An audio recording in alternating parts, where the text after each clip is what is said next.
राष्ट्रोन्नति के पथ पर नित्य प्रेरणा। एक दिन, एक पृष्ठ, एक विचार। श्री गुरुजी समग्र 12 खंडों का संक्षिप्त रूप भारतीय विचार साधना पुणे द्वारा प्रकाशित किया गया है। मैं डॉक्टर श्रीमती स्वाति सदानंद गोडबोले इन विचारों के एक पृष्ठ को प्रतिदिन वाचन के माध्यम से आप तक पहुंचाने का प्रयास कर रही हूं।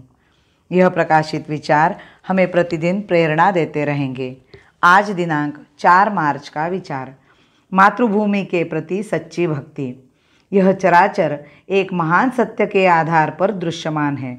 अचर से जीव सृष्टि में उस सत्य का आविष्कार अधिक स्पष्ट होता जाता है और मानव में समस्त जीव सृष्टि की अपेक्षा भावना, बुद्धि, विवेक आदि के अस्तित्व के कारण उसका आविष्कार स्पष्टतम हुआ दिखता है। प्रत्येक जीव सत्तत्व होने के कारण अपने जीवन में स्पष्टतया असंदिग्ध रूप में सत्तत्व की अनुभूति करना, स्वतः के व्यक्ति जीवन की सीमाओं को बढ़ाकर चराचर सृष्टि के साथ, समष्टि के साथ तादात्म्य का अनुभव करना, इस विशाल सृष्टि तादात्म्य की अनुभूति से परिपूर्ण जीवन बनने के कारण असीम सुख, अकुतोभय वृत्ति, निवैरत्व, विश्व कुटुंबत्व, सर्वत्र समदर्शन करने की बुद्धि, आत्यंतिक दुख राहित्य, चरम सत्य के साक्षात्कार के कारण जगद उपकार के कर्तव्य का ज्ञान एवं कृति आदि गुणों से अलंकृत परिपूर्ण मानव का एकमात्र लक्ष्य नर का नारायण बनना ही होता है।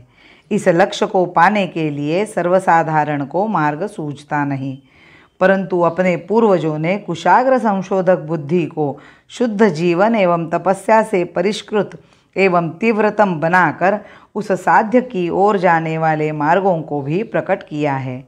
इन मार्गों में 3 प्रमुख हैं: ज्ञान, भक्ति और कर्म। तत्व ग्रंथों में इन मार्गों का सांगोपांग विवेचन किया गया है।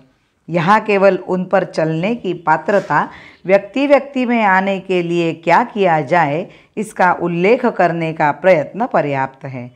उसी प्रकार मन का भी है, क्योंकि बुद्धि पर संस्कार हुए बिना शरीर किसी कार्य को करने के लिए प्रवृत्त होता नहीं।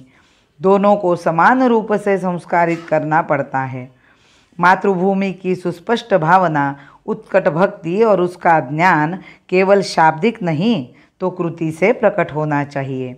इसका अर्थ यह है कि यदि कोई कहता है कि मैं मंदिर में रखी हुई प्रतिमा की भक्ति करता हूँ, तो उसको चाहिए कि यदि कोई उस प्रतिमा का अनादर करने अथवा नष्ट भ्रष्ट करने के उद्देश्य से आए तो अपनी सर्वशक्ति लगाकर उस प्रतिमा का रक्षण करे, प्राण तक समर्पण करने के लिए सिद्ध रहे।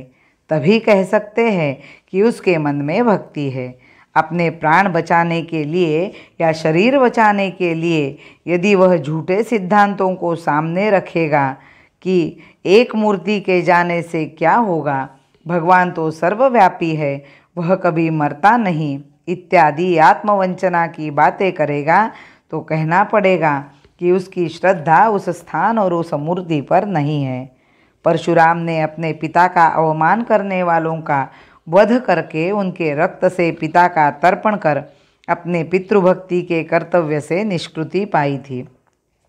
उसी प्रकार मातृभूमि को जो अपवित्र करेगा, उसके रुधिर से उसे धोने की दृढ़ संकल्पमय जागृति ही मातृभूमि के प्रति भक्ति का वास्तविक लक्षण है। आज एक शक्ति है, एक भाव भक्ति है। आज एक शक्ति है, एक भाव भक्ति है। कोटि कोटि प्राण की अभिन्न आज भावना, कोटि कोटि प्राण की अभिन्न आज भावना। भारत माता की जय। वंदे मातरम।